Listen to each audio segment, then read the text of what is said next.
김현정의 뉴스쇼 CBS 라디오와 함께하고 계십니다.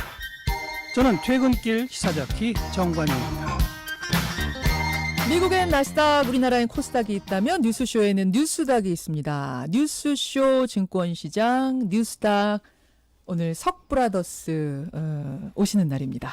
먼저 정의당의 박원석 정책위 의장 어서 오십시오. 네, 안녕하세요. 박원석입니다. 바른미래당 이준석 최고위원 어서 오십시오. 네, 안녕하십니까. 지금 핸드폰을 네. 왜 세워놓으신 거예요, 저기다가? 아니, 스튜디오 개편했다 그러는데 보고 싶어하는 또 제 페이스북 친구들이 있을 것 같아가지고 라이브 방송을 지금 하고 있습니다. 아니 그러면 이렇게 좀 장비를 잘 해가지고 나도 나오게 해야지. 나는 안 나오잖아요. 저도 안 나오는 것 같아요, 지금 보니까. 지금 뭐가 나오고 있는 거예요? 김현정 앵커 모습만 나오는 것 같아. 그것도 아니고 마이크만 나오는 것 같아요. 새 스튜디오로 이사를 하니까 많은 분들이 좀 설레어하고 있는 상황인데, 뉴스다. 지금 시간이 꽤 갔죠. 제가 상한가 하한가 가기 전에 한 가지만 네. 좀 짧게 단답형으로 질문 드릴게요. 박원석 의장님. 네. 오늘부터 일본이 화이트리스트에서 우리를 배제하잖아요. 네. 그러니까 수출 심사 우대국에서 우리를 배제하는 겁니다.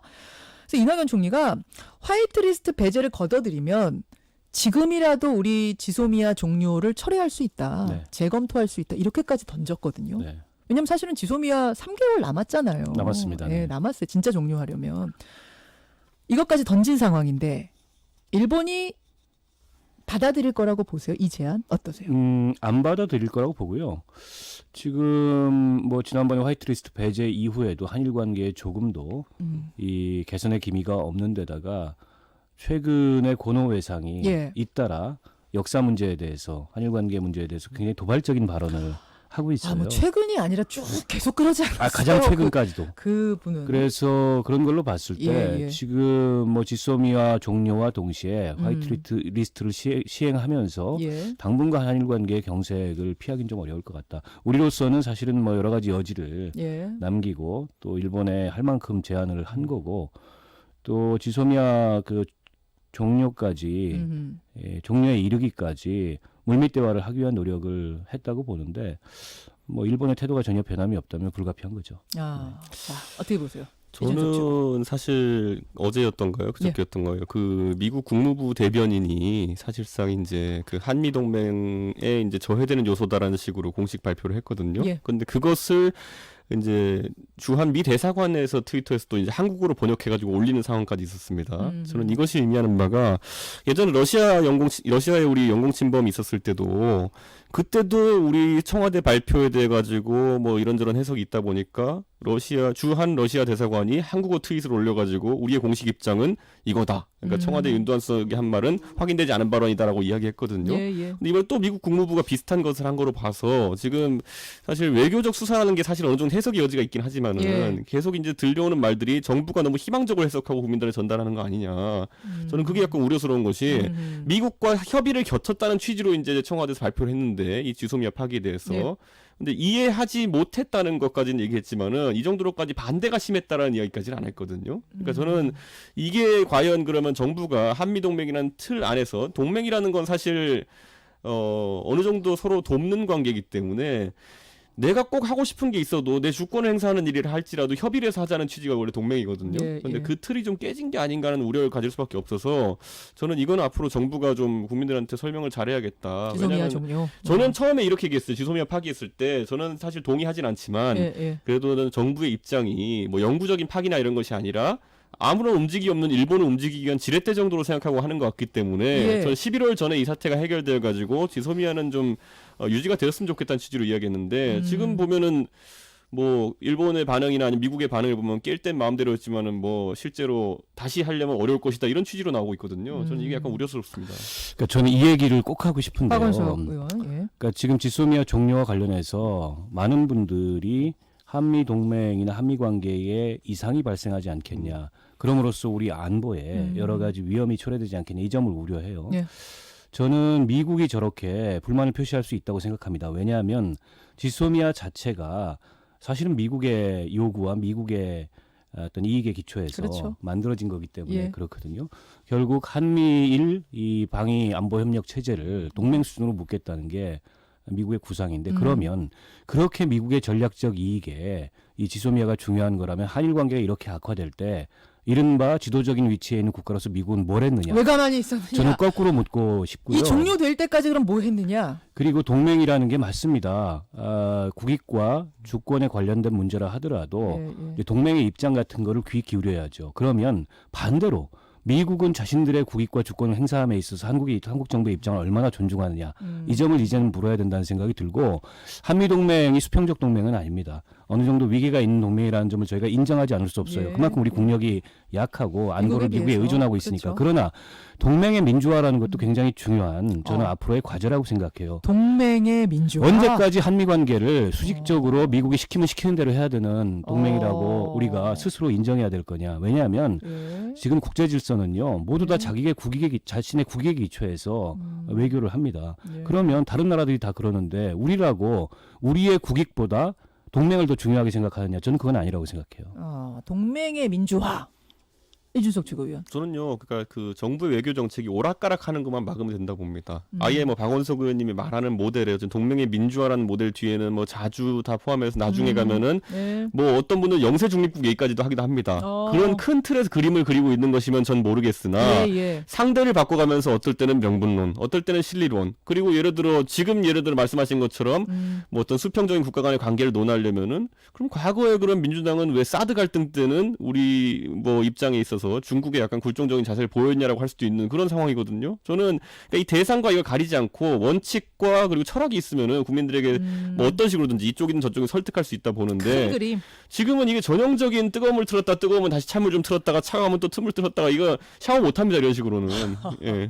알겠습니다. 오늘 이 주제는 아니었는데 네. 두 분의 의견을 좀 듣고 싶어가지고 제가 던져봤고 어쨌든 일본이 지소미아 종료 번복해 줄 테니까 화이트리스트 취소해라 이거 안 받을 거라는 생각인 거죠. 화이트리스트 배제 취소해라. 두 분이 그건 다 또 동의하시는 거죠. 저는 뭐 이낙연 일본이 총리께서 워낙 뭐 막강하니까. 제안을 하셨는데도 안 받은 게 명확하기 때문에 그렇다 봅니다. 알겠습니다. 하여튼 일본이 빨리 좀 정신을 차리고 방향을 바꿔야 될 텐데. 네. 우리 내부 문제 중에 제일 뜨거운 거는 뭐 앞에서도 계속 다뤘던 조국 후보자 이슈인데 저희 뉴스닥 담당자가 전화를 두 분한테 드렸더니 네. 두 분 다 상한가 하한가 다 조국 이슈다 이렇게 말씀을 하셨다는 게 사실이에요. 아니 사실은 뭐 다른 뉴스가 없어요 요즘에. 정치권에 일본 있잖아요. 그러니까 일본 이슈. 거의 뭐 어떤 분위기냐면 조국 안 하려면 조국 딸 해야 될 것 같은 그 분위기라 가지고 제가 야. 어떤 의미에선 상한가고 그러니까 이게- 어떤 의미에서 하한가고 그렇습니다. 이게 웃으면서도 씁쓸한 웃음인데 네. 상한가 하한가를 그래도 누구를 골라오셨냐에 따라서 결이 다를 수가 있어서 제가 질문은 드리겠습니다. 네. 먼저 박원석 의장. 저는 둘 다 조국 후보자입니다. 둘 다? 네. 상도 하도? 네. 둘 일단 다일 뭐 수가 있어요? 관심이 최대한 집중된 이슈라는 측면에서 상한가일 수 있는데 예, 예. 또 지금 조국 후보자가 처해 있는 환경을 보면은 예. 하한가라고 볼 수도 있겠죠. 그래서 상하한가 네. 다 조국 후보자. 저는 이준석 최고. 뭐 명징하게 그 조국 후보자는 한가를 다 딛고 있다. 그리고 그 이유 중에 하나는 어제 있었던 압수수색이 아닐까 이렇게 생각합니다. 그럼 상한가 누구예요? 그 압수수색을 총괄 지휘했던 윤석열 총장이다. 저는 이렇게 봅니다. 검찰총장이 상한가. 예, 예. 갈라치기 하는 겁니까 지금? 아닙니다. 이게 많은 국민들이 이렇게 생각하고 있을 겁니다, 실제로. 예. 그러니까 같은 조국 이슈지만 지금 상한가 하한가를 보시면 여러분 조금 결이 다르다는 느낌은 받으셨을 텐데 예상은 두 분 다 혹시라도 일이라도 하셨어요? 이 압수수색? 전혀 못했죠. 전혀 못했고 그 이제 어제 20군데 정도 예. 오전에 일괄 압수수색이 들어갔는데 예. 처음에 이제 뉴스 보도가 나올 때만 하더라도 대학들 몇몇에 압수수색이 들어갔구나 이렇게 짐작을 했는데 그 정도가 아니었습니다. 예. 전방위적으로 조국 후보자의 동생 예. 처남 웅동학원 그러니까 조국 후보자 자택만 빼놓고는 자택과 서울대 연구실 빼고. 이번 이 상황과 연관된 이제 모든 의혹이 있는 곳에 압수수색이 들어가서 그야말로 전격적인 그런 강제 수사에 착수한 거고 그 자체만으로도 매우 이례적이죠. 고위공직 후보자 청문회도 치르지 않았는데 의혹이 있다 하더라도 예. 이렇게 강제 수사에 착수한 경우는 없고 게다가 법무부 장관 후보자잖아요. 맞습니다. 그런 점에서 앞으로 이 검찰이 착수한 이 수사의 향방, 결론 굉장히 저는 궁금합니다. 자 일단 예상 못했다. 이것만 일단 답해 주세요. 이준석 최고위원도 전혀 이런 압수수색 예상 못하셨어요? 저는 우선 예상 못했고요. 예. 그리고 생각보다 표현이 어떻게 될지 모르겠지만 굉장히 세게 들어갔다. 세게 압수수색도. 들어갔다. 그러니까 이 압수수색이라는 것도 저는 이 지금 의혹 사안이 많지 않습니까? 예. 그렇다 봤을 때 사모펀드에 관한 부분 정도는 굉장히 신속한 수사가 필요한 부분이다. 그런데 예를 들어 그 외의 것들, 뭐 예를 들어 논문 관련된 부분이라든지 예. 이런 것들은 다소 제 생각에 사안의 시급성 자체는 좀 이제 좀 떨어지는 사안이라 봤는데 애초에 이제 증거인멸의 가능성을 놓고 압수수색 빨리 갔다는 것 자체가 예, 저는 어느 정도 압박 의도가 있지 않았나라는 생각을 하게 됩니다. 무슨 압박이도요? 이게 원래 검찰 수사를 주변 사람들이 받기 시작하면은 예. 가장 고민이 되고 가장 머리 아픈 사람은 그 가운데 있는 사람이거든요. 그 고리의 핵심은 여기서는 조국 수석이 될 수밖에 없는 그렇죠. 상황이죠. 그러니까 사실 뭐 이 원래 그 사법기관이 또는 준사법기관이 잘 안 들어가려고 하는 영역이 원래 학계 아니면 종교계 아니면 정치계입니다. 무슨 말이냐면은 그 안에서는 항상 갈등이 상존하고 있고 그렇다면은 정치계 정당 내 문제 서로 고소고발하면은 어지간해서 안 끼려 그럽니다. 그래요. 예, 그런 뭐 그런 상황이고 종교계도 마찬가지고요. 예. 그리고 교육계 같은 경우에는 지금 이미 논문 같은 경우에 뭐 윤리위원회라든지 이런 것들이 각 대학에서 예. 각자의 명예를 지키기 위한 첫 번째 단계를 하고 있는 상황인데 그렇죠. 거기 강제 수사하기 좀 어려운 부분이 있고 그런데 이번에 이례적으로 저는 이해할 수 있는 건 뭐냐면은 장학금 관련 논란이 있어가지고 어제 이제 검찰이 압수수색한 뒤에 그 일부 언론에서 보도하기로는 예. 이제 주치 선정과 관련이 있는 것 같다, 뭐 개연성이 좀 있는 것 같다는 취지로 이제 나오는데 저는 그런 부분이 아마 좀 이번에 이례적으로 학교에 대한 수사가 들어가는 게 된 계기가 아닐까 저는 이런 생각을 좀 하게 됩니다. 예상 못했을 뿐만 아니라 이렇게까지 세게 나올 거라고는 상상도 못했다라는 말씀. 그렇죠. 왜냐하면 이거는 실제로 청문회라는 어떤 국회 내 절차에 영향을 줄 수밖에 없는 상황이 돼버렸어요. 자, 이제 어떻게 이 압수수색을 해석할 것인가의 문제인데 어제 뭐 다들 깜짝 놀라가지고 정치권 반응도 한참 있다가 나오더라고요. 보니까 이게 뭐지? 이제 이게 우리한테 득인 거야, 독인 거야? 막 다들 어리둥절했던 거 맞죠? 그렇죠. 박원석 의장 맞죠? 그 어제 저희도 뭐 오전에 긴급 회의를 갖고 입장을 어떻게 낼 건가 예. 의견을 나눴는데 뭐 여러 가지 정치적 해석들이 나오고 있고 그런 해석들 중에 상반되는 해석도 있어요. 한쪽에서는 예. 검찰이 향후에 전개될 검찰 개혁에 저항할 수 있는 그런 무기를 손에 쥐겠다는 차원의 압수수색이다. 일종의 검찰의 이제, 조국 압박이다라는 검찰의 꽃놀이패다. 해석이 하나 있었고 그리고 또 하나는 이게 뭐 일종의 이제 방탄 수사 아니냐.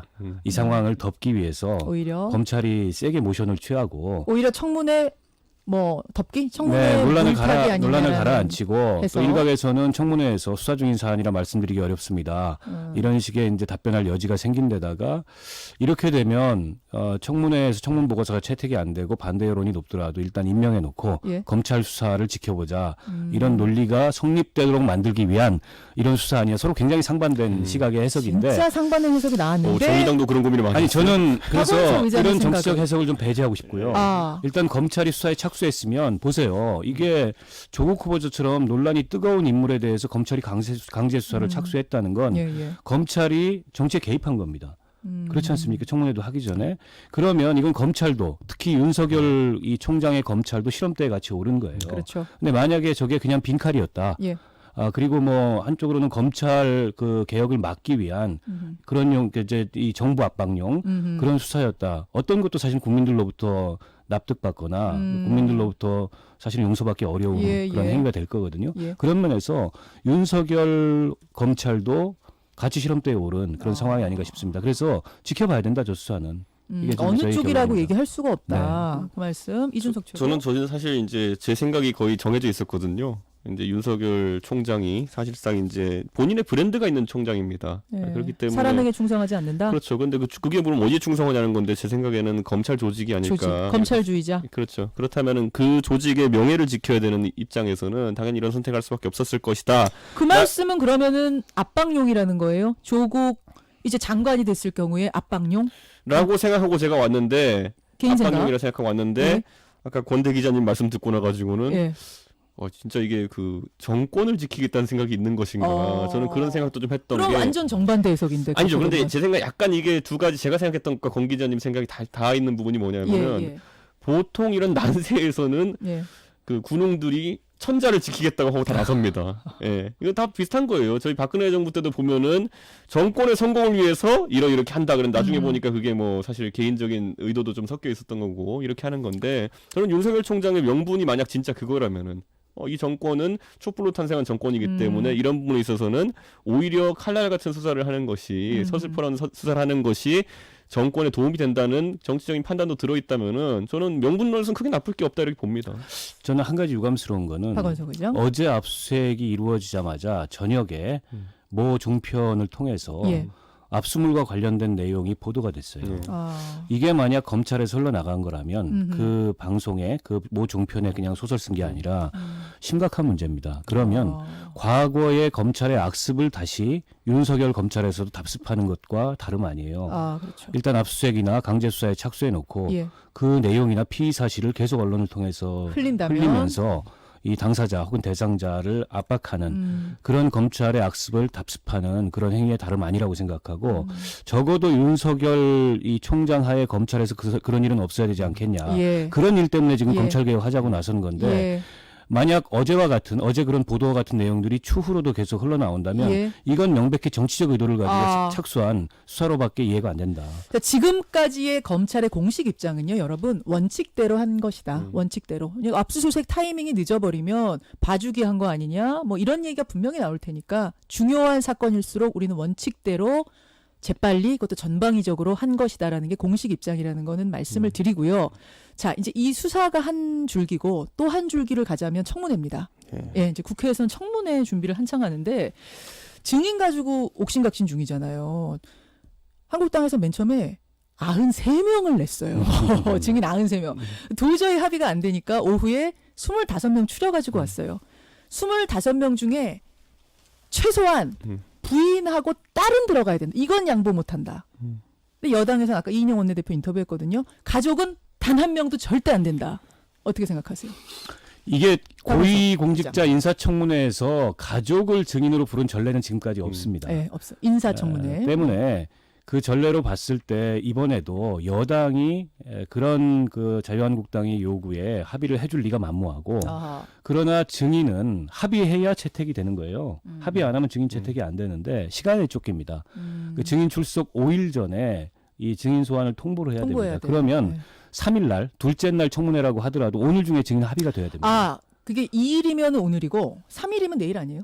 내일 통보를 하려면 오늘 중에 합의가 그러네. 돼야 되는 합의가 거죠. 돼야 되는 시간이니까. 때문에 예. 시간에 쫓기고 있어서 예, 예. 저는 아까 25명이라 그러셨나요? 예, 예. 그중에 한 5분의 1로 더 축소되지 않을까. 그리고 직계가족은 포함시키기 아마도 어려울 거다. 어려울 것이다. 그렇게 역풍 불 수도 예상합니다. 있잖아요. 또 한국당에 가족 불러다가 모질게 하면은 역풍 불 가능성도 당연하죠. 고려하겠죠. 한국당으로서 별로 좋은 전략이 아닌 게 저희가 과거에도 인사청문회나 예. 다른 청문회를 해보면 예. 막상 증인에게 물을 내용이 그렇게 많지가 않습니다. 그래요. 근데 이제 증인을 채택하는 이유는 여러 가지가 있는데 증인 채택이라는 것 자체가 하나의 정치 행위고 또 이번에 이제 가족들이 이러저러한 의혹에 많이 연루돼 있기 때문에 예, 예. 한국당으로서는 어느 정도 세간의 이제 이 가족에 대한 의혹을 더 증폭시키는 용도로 아. 이 증인 명단을 제출한 것 같은데 막상 사실은 증인 신문할 시간이 별로 없어요. 아하. 저는 근데 이제 이준석 최고위원. 그 일반적으로는 가족에 대해서 그렇게 뭐 개인사에 대해서 깊게 캐지 않는 것이 청문회 불문율이긴 한데 예, 지금 상황에서는 예를 들어 저도 이렇게 봅니다. 예를 들어 친족이 너무 많이 거론되어서 제가 조국 후보자는 죄송한데 예. 부인분 딸 요 정도까지는 저도 뭐 그렇게 청문회 온다고 새로운 정보가 나올 것 같지는 않습니다. 왜냐하면 논문 의혹도 사실 이미 사실관계가 명확해지고 있기 때문에 필요 없는데 예를 들어 사모펀드에 관련된 부분 같은 경우에는 예. 뭐 오촌이라든지 아니면은 또 운동학원에 관한 부분은 공익제한에 대한 부분 아니겠습니까? 그러다 보니까 뭐 동생분을 부를 개연성이 충분하다 이렇게 보고 이걸 부르는데 무슨 뭐 친족을 부르는 게 말이 되냐 이렇게 나오는 제 생각에 반응은 오히려 그게 역풍 불 수 있다. 아, 그럼 가족도 뭐 아주 부인 딸 정도까지는 아니더라도 네. 어느 정도 그러니까 허용해야 예를 된다. 들어 부인분은 지금 아. 뭐 모셔와도 뭐 자식 대학 보내려고 자식 사랑이 과도한 거 아니냐 이거 왜 뭐 혐의점을 구체적으로 그분에게 잡아낼 정도 수사가 이루어진 거 아니기 때문에 약간 공칠 가능성이 높고 다만 지금 사모펀드랑 그 운동학원 관련해 가지고는 명시적으로 물어볼 수 있는 것들이 있다는 거예요. 이 부분에 대해서는 두 분의 입장이 조금 엇갈리네요. 그래서 저는 그 두 가지는 만약에 예. 그 두 분, 오촌 조카와 그리고 예, 동생 예. 같은 경우에는 민주당이 방어하려고 한다면은 강한 민심의 역풍을 막을 겁니다. 동생까지도 그건. 예. 불러야 된다. 근데 이게 인사청문회라서 어떤 분들은 그런 말씀을 하세요. 인사청문회 이렇게 가족을 증인으로 부르기 시작하면 지금까지 금기를 깨기 시작하면 어떤 명망가가 어떤 유력 인사가 장관직 수락하겠냐. 그러니까 앞으로 고위공직자 인사청문회는 동물의 왕국이 됩니다. 그렇게 되면은 동물의 화합. 그래서 저는 그런 금도는 지켜야 된다고 생각하고 네. 또 우리 국민들이 갖고 있는 예. 이 정서상으로도 직계 가족을 불러서 또 후보자가 있는 그 앞에서 증인 신문을 한다는 게 물론 이제 뭐 오전 오후로 나눠서 분리할 수도 있겠지만 너무 비정하다. 네, 네. 이렇게 생각들을 하시지 않겠어요? 그래서 근데 또 이제 한국당에서 제가 또 한국당 안 나왔으니까 한국당 얘기를 하자면 한국당에서는 이번에는 가족의 핵심이다. 소 빠진 찐빵이다. 가족 빠지면 또 이런 얘기를 아니 실제로 하시긴 가족들끼리 해요. 펀드하지 않으면 돼요. 이제 가족들끼리 펀드하고 거기서 뭐 오촌 조카가 무슨 대표 비슷한 거 하고 그다음에 하필이면 투자하는 회사가 광급공사하는 회사고 이러지 않으면 되는 겁니다. 이런 상황에서는 당연히 국민들이 의구심을 가질 수밖에 없죠. 근데 이게 이제 인사청문이라는 30초. 게 수사가 아니잖아요. 예, 예, 그리고 수사가 어떤 아니죠. 국정농단과 같은 그런 사건의 청문회도 아니란 말이죠. 전두환 노태우 청문회가 아니죠. 네, 고위공직자의 도덕성과 자질과 이런 거를 검증하는 자리에 가족까지 불러내가지고 해야 되느냐. 전 동의하기가 좀 어려울 것 같아요. 자, 오늘 국회 정치권에서의 관건은 바로 이 증인 문제가 될 겁니다, 여러분. 오늘 두 분의 다각도의 해석을 좀 들으면서 여러분의 생각도 정리를 해보시고요. 두 분 네. 시간이 훌쩍 갔네요. 아 냉방이 진짜 잘 되네요. 라이브 끄셨어요? 아니 안 껐어요. 끄셨어요. 끝난 거예요 벌써? 끝났어요. 여기까지 하겠습니다. 아니, 할 뉴스다 얘기 많은데. 다음 기회에 고맙습니다. 고맙습니다. 감사합니다. 예, 정의당의 박원석 정책위 의장, 바른미래당 이준석 최고위원이었습니다. 김현정의 뉴스쇼는 청취자 여러분의 참여로 이루어집니다. 트위터, 페이스북, 레인보우 게시판, 그리고 단문 50원, 장문 100원의 유료 문자 샵 1212, 우물정 1212 통해 참여하실 수 있습니다. 김현정의 뉴스쇼, 여러분과 함께 만듭니다.